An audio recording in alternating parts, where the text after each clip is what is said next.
पाकिस्तान बनने से पहले की बात है, एक बहुत बड़ा पहलवान होता था जो गूंगा था, और वो पहलवान बड़ा ज़बरदस्त था। और दुनिया भर से उस ज़माने में अंग्रेज़ पहलवान भी आया करते थे और वो उनको फ़ौरन गिरा देता था।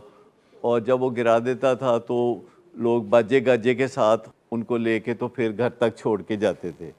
तो एक दिन एक और पहलवान आया दुनिया के किसी हिस्से से, तो उसने गूंगा पहलवान को गिरा दिया। तो कोई बाजा गाजा नहीं, कोई कुछ नहीं, और उसकी आंखों में आंसू थे, और उसका बाप भी नाराज़ था।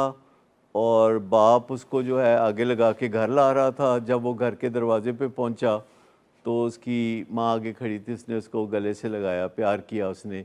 तो बाप ने माँ को बुरा भला कहा कि देखो ये तो हार के आया तो तुम उससे प्यार कर रही हो। तो उसने कहा कि मैंने इसको जीतने पे भी बहुत दफ़ा प्यार किया है, पर जितनी ज़रूरत प्यार की इसको आज है, इतनी ज़रूरत इसको कभी ना थी।